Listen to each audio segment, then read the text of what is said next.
अस्सलामुअलैकुम दोस्तों, मेरा नाम डॉक्टर लियसगर है और आज की इस वीडियो में हम डिस्कस करने जा रहे हैं important points of MCQ for second year zoology. Second year zoology के मोस्ट इंपॉर्टेंट एमसीक्यू के पॉइंट्स डिस्कस करने जा रहे हैं। याद रहे ये हमारा लेक्चर नंबर 2 है। लेक्चर नंबर 1 में हमने बहुत सारे पास पेपर से रिलेटेड जो है इंपॉर्टेंट एमसीक्यू पॉइंट डिस्कस किए थे और आज हमारा ये लेक्चर नंबर 2 है जिसमें हम मज़ीद इंपॉर्टेंट एमसीक्यू पॉइंट्स जो हैं वो डिस्कस करने जा रहे हैं। तो आज के इस लेक्चर को शुरू करने से पहले आपसे एक मरतबा रिक्वेस्ट करेंगे कि अगर आपने अब तक हमारे इस चैनल को सब्सक्राइब नहीं किया जो कि सिंध बोर्ड टीचिंग के नाम से है तो काइंडली आज ही आप हमारे इस चैनल को सब्सक्राइब करें और साथ ही साथ बेल आइकन को लाजमी क्लिक करें ताकि हमारी अपलोड करदा तमाम इंपॉर्टेंट वीडियोस की नोटिफिकेशन भी आपको रिसीव होती रहे। तो आइए स्टार्ट करते हैं और याद रहे यहाँ लिखा हुआ important MCQ point for Karachi board. Karachi board के अलावा जो हैदराबाद बोर्ड है, सखर बोर्ड है, लारकाना बोर्ड है, वो स्टूडेंट भी इसको फॉलो कर सकते हैं क्योंकि ये सिंध टेक्स्ट बुक बोर्ड के इंपॉर्टेंट पॉइंट्स हैं। तो सबसे पहले हमारे पास है enzymes are protected at high temperature by. तो इसका करेक्ट आंसर हमारे पास है heat shock protein. High temperature जब भी हो जाता है specially above 40 degree centigrade, 40 degree centigrade से ज़्यादा, जब पौधों में 40 डिग्री सेंटीग्रेड से ज़्यादा का दर्जा हरारत हो जाता है तो एंजाइम को प्रोटेक्शन के लिए जो प्रोटीन होते हैं उन प्रोटीन का नाम होता है हीट शॉक प्रोटीन। नेक्स्ट हमारे पास है solar radiation, metabolism and muscle contraction are ways of obtaining heat by organism। यानी कोई भी जानदार है जिसको सर्दी लगती है, अगर वो हीट एनर्जी हासिल करना चाहे तो हीट एनर्जी हासिल करने के क्या क्या तरीक़ाकार हैं। तो इसमें सबसे पहले है सोलर रेडिएशन, सूरज की रोशनी के ज़रिए वो हीट एनर्जी हासिल करता है। मेटाबॉलिज्म, उसकी बॉडी में जो केमिकल रिएक्शंस होते हैं उसका लेवल जो होता है वो हाई हो जाता है जिसके ज़रिए हीट एनर्जी प्रोड्यूस होती है। मसल कॉन्ट्रैक्शन, शिवरिंग होना शुरू जाती है, जैसे कहते हैं ना सर्दी में कपकपी होना शुरू जाती है तो उसमें मसल कॉन्ट्रैक्शन होती है ना, तो मसल कॉन्ट्रैक्शन की वजह से या हम भाग दौड़ करते हैं तो मसल कॉन्ट्रैक्शन और रिलैक्स ज़्यादा हो रहे होते हैं तो गर्मी पैदा होती है, तो मसल कॉन्ट्रैक्शन। तो ये वो 3 तरीक़ाकार हैं जिसके जरिए जो है कोई भी ऑर्गेनिज्म जो होता है वो हीट एनर्जी ऑब्टेन करता है। नेक्स्ट है shivering, vasoconstriction and subcutaneous fat accumulation occur during regulation of cold temperature। Cold temperature की बात करते हैं, एक ऐसी जगह जहां जो है वो ठंड है, तो ठंड में इंसान अपने आप को या कोई भी जानदार जो है स्पेशली मैमल्स की अगर हम बात करते हैं तो वो किस तरीके से अपनी बॉडी के टेम्परेचर को मेंटेन करेगा। तो सबसे पहले है शिवरिंग, उससे सर्दी में कपकपी होना शुरू हो जाएगी।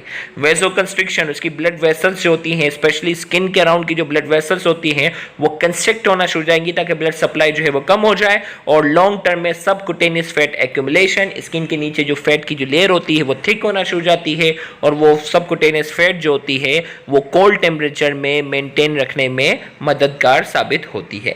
नेक्स्ट हमारे पास है the process of removal of metabolic waste is called. Metabolic waste जो है वो प्रोसेस जिसमें मेटाबॉलिक वेस्ट को जो है वो रिमूव किया जाता है उस प्रोसेस को क्या कहते हैं, एक्सक्रीशन कहते हैं।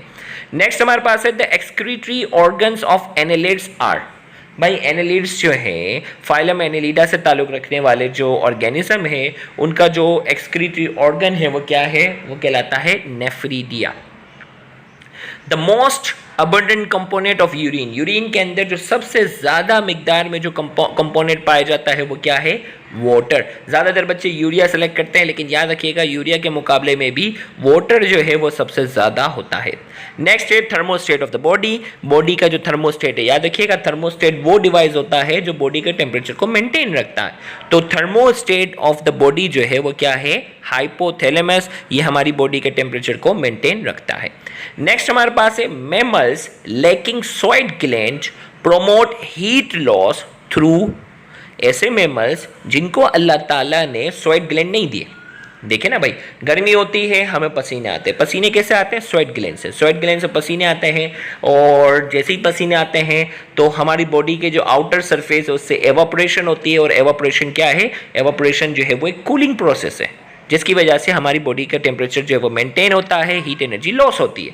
लेकिन ऐसे मैमल जिनको अल्लाह ताला ने स्वेट ग्लैंड नहीं दिया, मैमल्स लैकिंग स्वेट ग्लैंड, ऐसे मैमल्स जिनके पास स्वेट ग्लैंड नहीं है, प्रोमोट हीट लॉस, उनके अंदर हीट लॉस कैसे होती है? Through painting. पेंटिंग एक ऐसा प्रोसेस होता है जिसमें वो ऑर्गेनिज्म जो होते हैं वो जबान बाहर निकाल कर जोर जोर से सांस लेते हैं और हीट एनर्जी को क्या करते हैं? लॉस करते हैं। स्पेशली आपने डॉग में देखा होगा, तो डॉग जब भी जबान बाहर निकाल कर जोर जोर से अगर सांस ले रहा होता है, रेस्पिरेटरी ट्रैक के थ्रू जो है वो हीट एनर्जी लॉस कर रहा होता है। उस फिनोमिना को हम पेंटिंग का नाम देते हैं।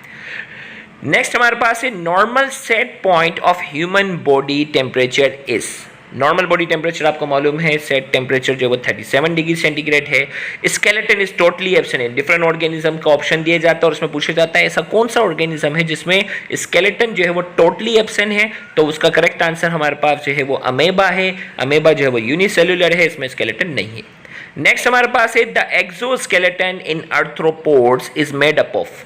भाई आर्थ्रोपोड्स जो है ना, उनका जो एक्सोस्केलेटन है वो किस चीज का बना होता है? The exoskeleton in arthropod is made up of chitin. वो किसका बना हुआ होता है? काइटिन का। नेक्स्ट है bones of the ankle are called. भाई एंकल जो है ना, एंकल के जो बोन्स होते हैं उन्हें क्या कहते हैं? Tarsal. Bone of the wrist, wrist की जो बोन होती है उन्हें हम क्या कहते हैं? कार्पल। नेक्स्ट हमारे पास है total number of bones in human skeleton. Human skeleton के अंदर टोटल नंबर ऑफ बोन्स जो है वो कितनी होती है? 206। Total number of muscle in human body सिनबोर्ड के मुताबिक 600 है। 600 तकरीबन अराउंड 600 के आसपास हैं, तो बुक की रीडिंग 600 है। Bones of skulls are joined by. Skull की जो बोन्स होती हैं वो आपस में जॉइंट हुई होती है, किसके जरिए? फिक्स जॉइंट के जरिए जो है आपस में जुड़ी हुई होती हैं। नेक्स्ट है each myosin filament is surrounded by. Her myosin filament जो है ना, मसल्स की बात हो रही है, हर मायोसिन जो थिक फिलामेंट है वो इज सराउंडेड बाय, इसके सराउंडिंग में कितने होते हैं? 6 एक्टिन फिलामेंट। एक्टिन जो है वो थिन फिलामेंट होते हैं, मायोसिन थिक फिलामेंट होता है। थिक फिलामेंट के अराउंड जो होती है वो थिन फिलामेंट मौजूद होती है। तो पूछा जा रहा है कि वो जो थिक फिलामेंट है उसके अराउंड कितनी थिन फिलामेंट होती हैं? तो इसका करेक्ट आंसर हमारे पास है 6 एक्टिन फिलामेंट, यानी 6 थिन फिलामेंट है। ब्रेन स्टेम जो है वो किन चीजों से मिलकर बना है? Brain stem consist of mid brain, medulla oblongata and pons. This is not pound, ये डी की जगह एस है। तो ये 3 चीजों से मिलकर जो है वो ब्रेन स्टेम बना हुआ है। सेम इसी तरीके से limbic system consist of. Limbic system किससे बना हुआ है? Limbic system consist of hypothalamus, amygdala, hippocampus. ये तीनों नाम अच्छे से याद रखिएगा। हाइपोथैलेमस, अमाइगडेला और हिपोकैम्पस से मिलकर बना। Myelin sheath is form by. Myelin sheath कौन बनाता है? न्यूरोग्लिया बनाते हैं। इसी तरीके से depolarization and repolarization of neurolemma occur during. भाई नर्व इम्पल्स का टॉपिक है ना, उसमें हम पढ़ते हैं डीपोलराइजेशन और रीपोलराइजेशन। जो न्यूरोलीमा जो होती है वो न्यूरॉन की जो मेम्ब्रेन है उसकी बात हो रही है। तो डीपोलराइजेशन और रीपोलराइजेशन जो न्यूरोलीमा की होती है अकर during action potential. Action potential के फिनोमिना में पहले डीपोलराइजेशन होती है और फिर होती है रीपोलराइजेशन। नेक्स्ट हमारे पास है calcium is required for the impulse to transfer from pre synaptic to post synaptic neuron. भाई प्री साइनेप्टिक एक न्यूरॉन जो है ना, उससे इम्पल्स जो है वो दूसरे इम्पल्स की तरफ जाता है, बीच में जो स्पेस होता है उसे साइनेप्स कहते हैं। अब जो पहले वाला जो न्यूरॉन है उसकी जो आखिरी वाली मेम्ब्रेन उसे प्री साइनेप्टिक मेम्ब्रेन कहते हैं, और दूसरा जो न्यूरॉन है जिसकी पहली मेम्ब्रेन जो आ रही है उसे हम कहते हैं पोस्ट साइनेप्टिक मेम्ब्रेन। तो प्री साइनेप्टिक न्यूरॉन से पोस्ट साइनेप्टिक न्यूरॉन तक नर्व इम्पल्स को ट्रांसफर करने के लिए कौन से मिनरल की जरूरत होती है? तो इसका करेक्ट आंसर होता है कैल्शियम। तो इसके लिए आपने नर्व इम्पल्स का पूरा फिनोमिना पढ़ेंगे तो आपको आसानी हो जाएगी। तो कैल्शियम की जरूरत होती है जो प्री साइनेप्टिक से पोस्ट साइनेप्टिक न्यूरॉन पर नर्व इम्पल्स को ट्रांसफर करता है। नेक्स्ट हमारे पास है ADH and oxytocin are produce by. ADH anti diuretic hormone, जिसे वेसोप्रेसिन भी कहते हैं। Anti diuretic hormone and oxytocin are produce by hypothalamus. ये बनाने वाला जो होता है वो हाइपोथैलेमस होता है, जबकि ये सिक्रीट कहाँ से होता है? क्योंकि हाइपोथैलेमस इसको बनाकर इसको स्टोर कर देता है। कहाँ स्टोर कर देता है? Posterior lobe of the pituitary. तो जब भी सिक्रीशन की बात होती है तो ADH और ऑक्सीटोसिन जो है वो posterior lobe of the pituitary gland से वो सिक्रीट होते हैं, जबकि इसकी प्रोडक्शन जो होती है वो हाइपोथैलेमस करता है। तो नेक्स्ट हमारे पास पॉइंट हो गया ADH and oxytocin are secreted from posterior lobe of the pituitary gland. ADH और ऑक्सीटोसिन जो होते हैं वो सिक्रीट होते हैं कहां से? Posterior lobe of the pituitary gland. Posterior lobe जो पिट्यूटरी ग्लैंड की है उससे सिक्रीट होते हैं। नेक्स्ट हमारे पास है both adrenal cortex and gonads secrete. भाई एड्रिनल कॉर्टेक्स और गोनेट्स दोनों क्या सिक्रीट करते हैं, एंड्रोजन नाम का हार्मोन सिक्रीट करते हैं, जो गोनेट्स और एड्रिनल कॉर्टेक्स दोनों सिक्रीट करेंगे, जो कि सेकेंडरी सेक्सुअल कैरेक्टर्स की डेवलपमेंट में अहम किरदार अदा करता है मेल में। नेक्स्ट हमारे पास है the immune system is influence by, वो कौन सा हार्मोन है जिसका इम्यून सिस्टम पर बहुत ज़्यादा इन्फ्लुएंस है, तो उसका करेक्ट आंसर हमारे पास क्या है, थाइमोसिन। थाइमोसिन जो है उसका इम्यून सिस्टम पर बहुत ज़्यादा इन्फ्लुएंस है।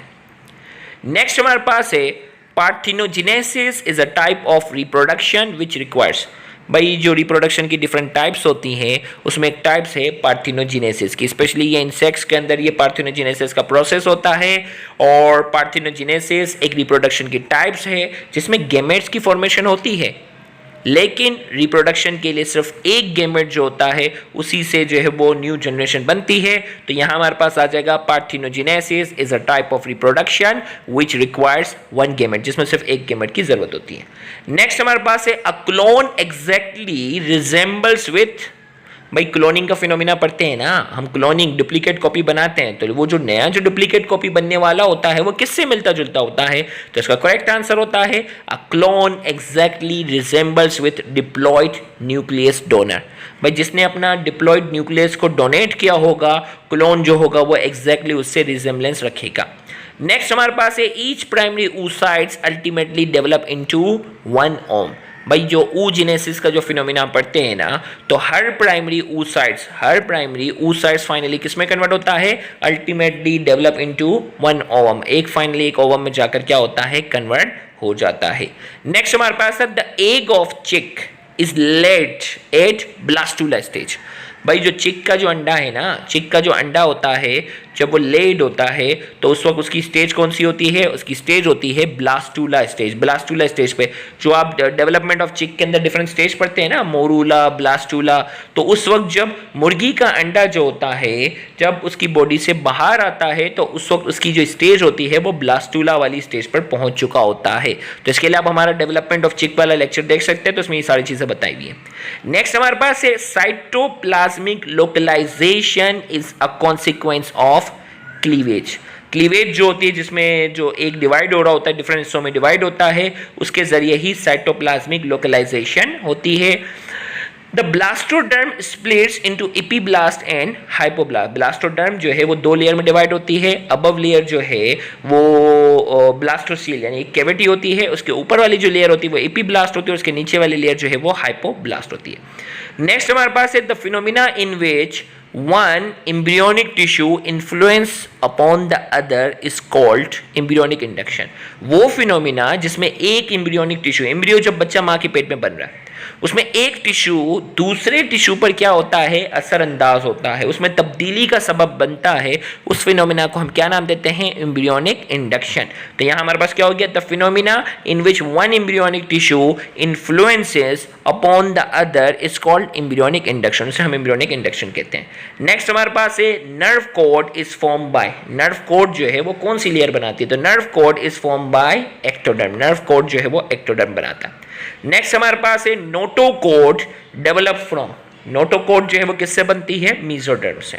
ये याद रखिएगा, ये छोटी छोटी चीजें होती हैं कि कौन सी लेयर क्या बनाती है, तो ये बुक की बाकायदा लाइंस है। तो nerve cord is form by ectoderm, notochord develop from mesoderm, kidney develop from mesomere, kidney किससे बनती है, मीजोमेयर से बनती है। Cleavage, morula, blastula is the correct order, ये बाकायदा पास पेपर में पूछा गया which one is the correct order, तो याद रखिएगा सबसे पहले क्लीवेज होती है, क्लीवेज के बाद जो है वो बहुत सारे जो सेल बनते हैं उसे मोरूला कहते हैं, और फिर उसके बाद जब कैविटी बनना शुरू हो जाती है उसे कहते हैं ब्लास्टूला। तो cleavage, morula, blastula is the correct order. Next हमारे पास है the enzyme used to seal the DNA is ligase enzyme, वो एंजाइम जो डीएनए को सील करने का काम करता है बाकायदा बॉन्ड बनाकर, उसे हम लाइगेज एंजाइम कहते हैं। और the enzyme that act like a molecular scissor is restriction enzyme, जो मॉलिक्यूल्स को कट करने का काम करता है उसे हम रेस्ट्रिक्शन एंजाइम कहते हैं। नेक्स्ट हमारे पास है plasmid and bacteriophage both can serve as vector in recombinant DNA technology, plasmid और बैक्टीरियोफेज दोनों किसका काम करते हैं? Both can serve as vector in recombinant DNA technology. Recombinant DNA technology का जो पूरा हम टॉपिक पढ़ते हैं उसमें आपसे पूछा जाता है वेक्टर वो होता है जो डीएनए को ट्रांसफर करने का काम करता है। Vector is a molecule of DNA.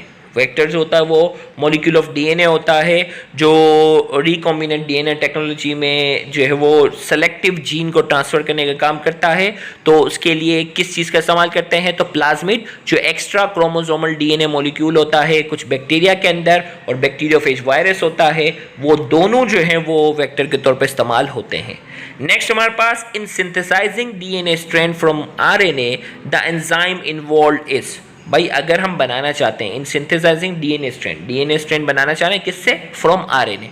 RNA से अगर डीएनए बनाना है तो कौन सा एंजाइम चाहिए होगा? The enzyme involved is reverse transcriptase. Reverse transcriptase नाम के एंजाइम की क्या होती है? जरूरत पड़ती है। तो ये तमाम पॉइंट्स थे जो बुक की एक्सरसाइज के एमसीक्यू से लिए गए थे जिनको हमने समराइज करके आज की इस वीडियो में डिस्कस किया। यानी इस वीडियो को देखने का मतलब है कि आपने अपनी टेक्स्ट बुक की एक्सरसाइज के सारे एमसीक्यू क्या कर लिए हैं? कवर कर लिए हैं। उम्मीद करते हैं आज की ये वीडियो आपके लिए बहुत ज़्यादा फायदेमंद होगी। Thank you very much. Allah.